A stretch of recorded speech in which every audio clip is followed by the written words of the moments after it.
عالم دین جشن عید میلاد النبی کو قرآن سے ثابت کر رہا تھا کہ قرآن سے جشن عید میلاد النبی ثابت ہے۔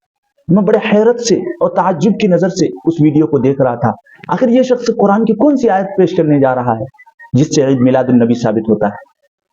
میں سن ہی رہا تھا کہ اس نے ایک آیت پیش کی، وَأَمَّا بِنِعْمَةِ رَبِّكَ فَحَدِّثْ، کہ اپنے رب کی نعمت کا چرچا کرو، اپنے رب کی نعمت کا اظہار کرو، اپنے رب کی نعمت کو عام کرو۔ بڑے حیرت سے سن رہا تھا اور فرما رہا تھا کہ اللہ کے نبی صلی اللہ علیہ وسلم سے بڑی نعمت اور کون سی ہو سکتی ہے، تو ہمیں اس نعمت کو عام کرنا چاہیے۔ پھر اس نے دوسری آیت پیش کر دی عید میلاد النبی ثابت کرنے کے لیے، جشن عید میلاد النبی۔ میں اور بڑا تعجب کہ میں نے آج تک ایک حدیث یا ایک آیت نہیں سنی، اس نے دو آیت پیش کر دی۔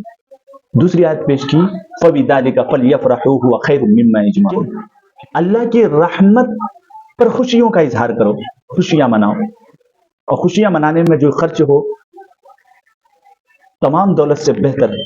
اور پھر لگے ہاتھ اس نے یہ بھی کہہ دیا کہ یہ جو ہم جشن عید میلاد النبی مناتے ہیں یہ بدعت حسنہ ہے۔ جیسے اس نے کہا کہ یہ بدعت حسنہ ہے، میں سر پکڑ کے بیٹھ گیا کہ کیسے انسان ہے یہ، کس منہ سے یہ جملہ نکال رہے ہیں کہ یہ بدعت حسنہ ہے؟ جس چیز کو ثابت کرنے کے لیے اس نے ایک نہیں دو قرآن کی آیت پیش کی ہو، اس چیز کے بارے میں یہ شخص فرما رہا ہے کہ یہ بدعت حسنہ ہے۔ آپ کو سمجھ میں آیا کچھ؟ جو چیز قرآن سے ثابت ہو، ایک آیت نہیں دو آیت سے ثابت ہو، اس کو بدعت کہنا اور بدعت حسنہ کہنا کتنی بڑی جہالت ہے۔ میں بڑا حیران اور پریشان تھا کہ قرآن سے جس چیز کا ثبوت ہو وہ تو فرض ہوتا ہے یا کم از کم واجب کے درجے میں ہوتا ہے۔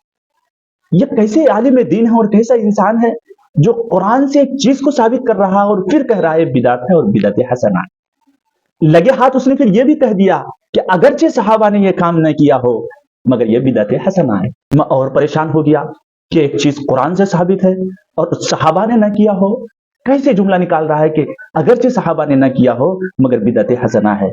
اب ایک چیز قرآن سے ثابت ہے اور یہ الزام لگانا صحابہ پر کہ اگرچہ صحابہ کرام نے نہ کیا ہو، یہ دوسری جہالت۔ خلاصہ کلام یہ ہے کہ جب انسان جہالت کی دلدل میں پھنستا ہے تو پھر عقل معاف ہو جاتی ہے۔ انسان علم کی روشنی سے بات کرنے کے بجائے وہ جہالت کی زبان سے بات کر رہا ہوتا ہے، پھر اسے پتہ ہی نہیں چلتا ہے میں جو کچھ بول رہا ہوں وہ کسی پر الزام لگ رہا ہے یا میں جو چیز ثابت کر رہا ہوں وہ ثابت ہو رہی ہے۔ انہوں نے تو یہ بات کہہ دی کہ اگرچہ صحابہ کرام نے نہ کیا ہو مگر بدعت حسنہ ہے۔ اب کتنا بڑا الزام ہے صحابہ پر، جو چیز قرآن سے ثابت ہے ایک آیت سے نہیں دو آیت سے، اور پھر کہنا اگرچہ وہ صحابہ نے نہ کیا ہو۔ ایسا ہو سکتا ہے کہ قرآن کریم کی آیت میں جو چیز ثابت ہو اور صحابہ نے وہ نہ کیا ہو؟ ہر آیت کے اولی مخاطبین صحابہ کرام تھے۔ جب یہ آیت نازل ہوئی وَأَمَّا بِنِعْمَةِ رَبِّكَ فَحَدِّثْ وَبِذَلِكَ فَلْيَفْرَحُوا هُوَ خَيْرٌ مِّمَّا يَجْمَعُونَ، اول مخاطب صحابہ کرام۔ تو کیا صحابہ کرام نے اس کا مطلب یہ نہیں سمجھا کہ چراغاں کرنا چاہیے، جشن منانا چاہیے، حضور کی ولادت پر اس طرح کے کام کرنے چاہیے؟ سراسر صحابہ کرام پر الزام ہے، اور قرآن کریم کی آیت کا غلط مطلب فٹ کر کے ایک بدعت کو ثابت کرنا ہے، یہ جہالت کی انتہا ہے۔ آپ ذرا غور کریں جو میں نے بات کری، آپ ذرا غور کیجئے میری باتوں پر۔ کیسے لوگ ہیں قرآن سے ثابت کر کے اس کو بدعت حسنہ کہا جا رہا ہے، حالانکہ قرآن سے جو چیز ثابت ہو وہ کم از کم واجب کے درجے میں ہوتا ہے یا پھر وہ فرض کے درجے میں ہوتا ہے۔ مگر یہ شخص کہہ رہا ہے کہ عید میلاد النبی مروجہ طریقے سے قرآن سے ثابت ہے، اور پھر کہہ رہے ہیں کہ اگرچہ صحابہ نے کیا ہو مگر یہ بدعت حسنہ ہے۔ اللہ تعالی ہمیں دین 12 ربیع الاول سے متعلق ایک سوال ذرا سوچئے اور فیصلہ کیجئے۔